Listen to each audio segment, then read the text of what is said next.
ಇನ್ನು ತಮಗೆ ticket miss ಆಗುತ್ತೆ ಅನ್ನೋ ವಿಚಾರ ಗೊತ್ತಾಗ್ತಾ ಇದ್ದ ಹಾಗೆಯೇ ಮೈಸೂರು ಸಂಸದ ಪ್ರತಾಪ್ ಸಿಂಹ ಫೇಸ್ಬುಕ್ನಲ್ಲಿ ಲೈವ್ ಬಂದು ಭಾವುಕವಾಗಿ ಮಾತನಾಡಿದ್ದಾರೆ.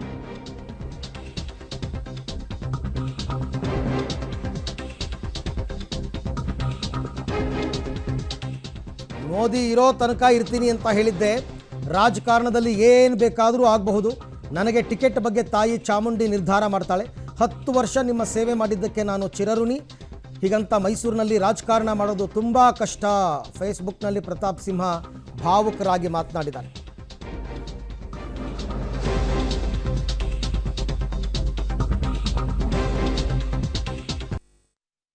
ರೇಸಲ್ಲಿ ಟಿಕೆಟ್ ಅನೌನ್ಸ್ ಆಗ್ಬೋದು. ಟಿಕೆಟ್ ಸಿಕ್ಕಿ ಇನ್ನು 5 ವರ್ಷ ಕೆಲಸ ಮಾಡಲಿಕ್ಕೆ ಅವಕಾಶ ಆಗುತ್ತೆ. ಕೊಡಗಿನ ಕಾವೇರಿ ತಾಯಿ, ಬೆಟ್ಟದಲ್ಲಿ ಕೂತಿರುವ ತಾಯಿ ಚಾಮುಂಡೇಶ್ವರಿ ಹಾಗೂ ಇಗ್ಗುತಪ್ಪ ದೇವರು ಹಾಗೂ ನಾನು ನಂಬಿರುವಂತಹ ಎಲ್ಲ ದೇವರುಗಳು ಕೈ ಹಿಡಿತಾರೆ. 10 ವರ್ಷ ನಾನು ಕಾರ್ಯಕಾಲವನ್ನು ಕಂಪ್ಲೀಟ್ ಮಾಡೋ ಹಂತಕ್ಕೆ ಬಂದಿದ್ದೀನಿ. ನಾನು ಇಲ್ಲಿ ಬಂದು ಅಭಿವೃದ್ಧಿ ಕೆಲಸ ಮಾಡಬೇಕು, ಪಾಲಿಟಿಕ್ಸ್ ಮಾಡಬೇಕು, ಸಂಘಟನೆ ಕಟ್ಟಬೇಕು, ಎಲ್ಲ ಕೆಲಸಗಳು ನನ್ನ ತಲೆ ಮೇಲೆ ಬಂತು.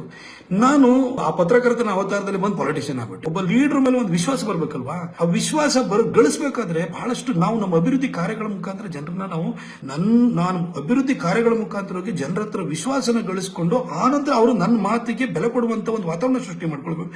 ಈ ಮಹಾರಾಜರಲ್ಲಿ ಹೊಗಳು ಭಟ್ರು ಇರ್ತಾರೆ, ಚಾಡಿಕೋರರು ಇರ್ತಾರೆ, ಎಲ್ಲಾ ತರದವ್ರು ಇರ್ತಾರೆ ಇಲ್ಲಿ. ಹಾಗಾಗಿ ಇಲ್ಲಿ ರಾಜಕಾರಣ ಮಾಡೋದು ಬಹಳ ಕಷ್ಟ.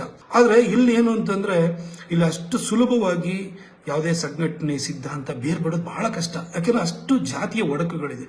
ನರಸಿಂಹರಾಜ್ ಒಡೆಯರ್ನು ಕೂಡ ಜನ ಸೋಲ್ಸಿದ್ದಾರೆ. 91 ಅಲ್ಲಿ ಸೋಲ್ಸಿದ್ರು. ಅವಾಗೇನೋ ಸಿಂಬಲ್ ಮಿಸ್ಟೇಕ್ ಆಗಿ ಸೋಲ್ಸ್ಬಿಟ್ಟಿದ್ದಾರೆ ಅಂತ ಅಂದ್ರೂ ಕೂಡ 2004ರಲ್ಲಿ ಮಹಾರಾಜರನ್ನು 3ನೇ ಪ್ಲೇಸಿಗೆ ಕಳಿಸ್ಬಿಟ್ರು ಜನ.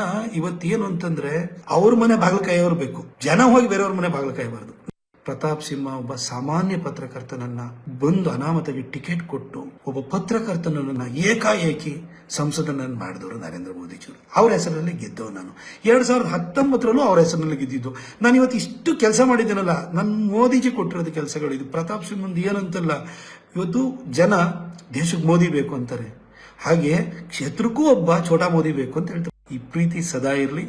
ಮುಂದಿನ ದಿನಗಳಲ್ಲೂ ಕೂಡ ನನಗೆ ವರವಾಗಿ ಇನ್ನೂ 5 ವರ್ಷ ಕೆಲಸ ಮಾಡಲಿಕ್ಕೆ ಅವಕಾಶವನ್ನು ಕಲ್ಪಿಸ್ತದೆ ಅಂತ ಹೇಳಿ ನಾನು ಖಚಿತವಾಗಿ ವಿಶ್ವಾಸನ ಇಟ್ಟಿದ್ದೀನಿ. ಇನ್ನು 5 ವರ್ಷ ನಿಮ್ಮ ನಿರೀಕ್ಷೆಗೂ ಮೀರಿ ಕೆಲಸವನ್ನು ಮಾಡಿ ಹೊಸ ಒಂದು ರಾಜಕಾರಣನ ಪ್ರಾರಂಭ ಮಾಡೋಣ. ನೆನ್ನೆ ಚರ್ಚೆ ಆಗಿರೋದು ನಿಜ. ಅದರಲ್ಲಿ ಏನೇನು ನಡೀತು ಅನ್ನೋದು ನಾನೇನಾದ್ರದ್ದು ಮೆಂಬರ್ ಅಲ್ಲ. ಅದರೊಳಗಡೆ ಕೂತ್ಕೊಂಡಿದ್ದವ್ರದ್ದು ಏನು ಅಂತ ನಾನು ಕೇಳಿಲ್ಲ. ಚರ್ಚೆ ಆದ ಮಟ್ಟಿಗೆ ಅಲ್ಲೇ ತೀರ್ಮಾನ ಆಗಿದೆ ಅಂತಲೂ ಅರ್ಥ ಅಲ್ಲ.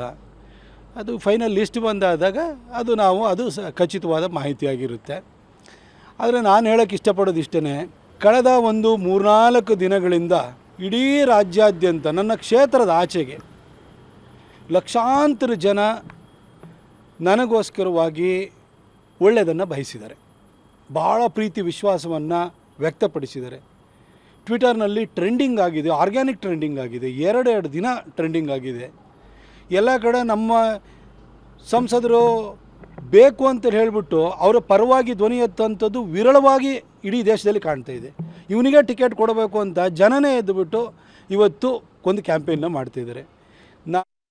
ಎಲ್ಲ ವಿಚಾರವಾಗಿ ಮತ್ತಷ್ಟು ಮಾಹಿತಿ ನಮ್ಮ ಮೈಸೂರು ಪ್ರತಿನಿಧಿ KP ನಾಗರಾಜ್ ಅವರಿಂದ ಪಡಿತಾ ಹೋಗೋಣ. KP, ತಮಗೇನನ್ನಿಸ್ತು Pratap Simha Facebook live ಬಂದು ನಿನ್ನೆ ಮಾತನಾಡಿದ್ದು? ಅದೇನು ವಿದಾಯದ ಮಾತುಗಳು ಅಂತ ಅನ್ಕೋಬೇಕಾ? ಇನ್ನೂ ವಿಶ್ವಾಸದಲ್ಲಿದ್ದಾರಾ?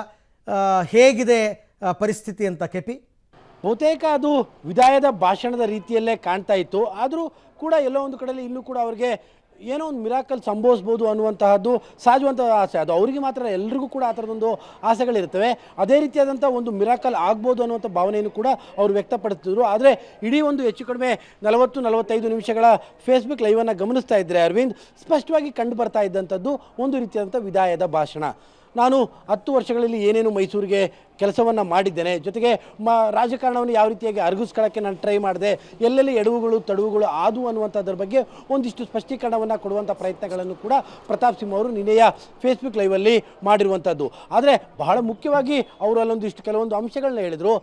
ಯಾರೋ ಸೋತರು ಅನ್ನೋ ಕಾರಣಕ್ಕೋಸ್ಕರವಾಗಿ ಅದನ್ನು ನೀವು ನನ್ನ ತಲೆಗೆ ಕಟ್ಟುವಂಥದ್ದು, ನೀವು ಗೆಲ್ಲಿಲ್ಲ ಅನ್ನೋ ಕಾರಣಕ್ಕೋಸ್ಕರವಾಗಿ ಅದನ್ನು ನನಗೆ ಹೇಳುವಂಥದ್ದು, ಇಂಥದ್ದೆಲ್ಲ ಎಷ್ಟರ ಮಟ್ಟಿಗೆ ಸರಿ? ಅಂದರೆ ಅದರ ಅರ್ಥ ಮೈಸೂರು ಭಾಗದಲ್ಲಿ ಕೆಲವು BJP ನಾಯಕರುಗಳು ಸೋತರು, ಅದು ಅದರ ನೇರವಾದಂಥ ಹೊಣೆಯನ್ನು ಪ್ರತಾಪ್ ಸಿಂಹ ಅವರಿಗೆ ಕಟ್ಟುವಂಥ ಪ್ರಯತ್ನಗಳನ್ನ ಮಾಡಿದರು, ಅದಕ್ಕೆ ಒಂದು ಸ್ಪಷ್ಟೀಕರಣವನ್ನು ಕೊಡುವಂಥದ್ದು.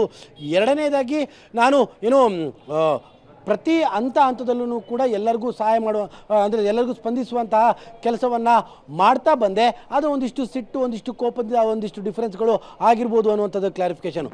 ಅದಕ್ಕಿಂತ ಭಾಳ ಮುಖ್ಯವಾಗಿ ಅರವಿಂದ್ ಅವರೊಂದು ಮಾತು ಹೇಳ್ತಾರೆ, ಮೈಸೂರು ಮಹಾರಾಜರು 2 ಬಾರಿ ಗೆದ್ದರೂ ಕೂಡ ಮತ್ತೆ 2 ಬಾರಿ ಅವರನ್ನು ಮೈಸೂರಿನ ಜನ ಸೋಲಿಸಿದ್ರು ಅನ್ನುವಂಥದ್ದು.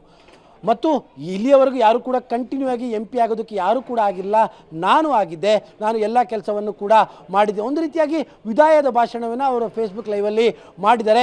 ಕೊನೆಗೊಂದು ಮಾತು ಹೇಳ್ತಾರೆ, ನಾನು ಇನ್ನು ಮುಂದೆ ಪ್ರತಿ ಹಳ್ಳಿಗೂ ಕೂಡ ಓಡಾಡಿ ಮೋದಿಯವರ ಪರವಾದಂಥ ಒಂದು ಸಂಘಟನೆಯನ್ನು ಮಾಡ್ತೇನೆ, ಒಂದು ಮೆಂಟರ್ ಆಗಿ ನಾನು ಕೆಲಸವನ್ನು ಮಾಡೋದಕ್ಕೂ ಕೂಡ ನಾನು ಸಿದ್ಧ ಇದ್ದೇನೆ, ಪ್ರತಿ ಗ್ರಾಮದಲ್ಲೂ ಕೂಡ ಹನುಮ ಜಯಂತಿ ಮಾಡ್ತೇನೆ ಅನ್ನುವಂಥದ್ದನ್ನು ಹೇಳೋ ಮೂಲಕವಾಗಿ ಭವಿಷ್ಯದ ಅವರ ಪ್ಲಾನನ್ನು ಕೂಡ ಬಿಚ್ಚಿಡುವ ಪ್ರಯತ್ನ ಮಾಡಿದ್ದಾರೆ. ಅರವಿಂದ್, ಓಕೆ, ಥ್ಯಾಂಕ್ ಯು ತಮ್ಮೆಲ್ಲ ಮಾಹಿತಿಗೆ KP, ಧನ್ಯವಾದ. ಸೊ ವಿದಾಯದ ಭಾಷಣದ ರೀತಿನಲ್ಲಿತ್ತು ಮತ್ತು ಇವತ್ತು ಕೂಡ ಮಾತನಾಡಿದ್ದಾರೆ.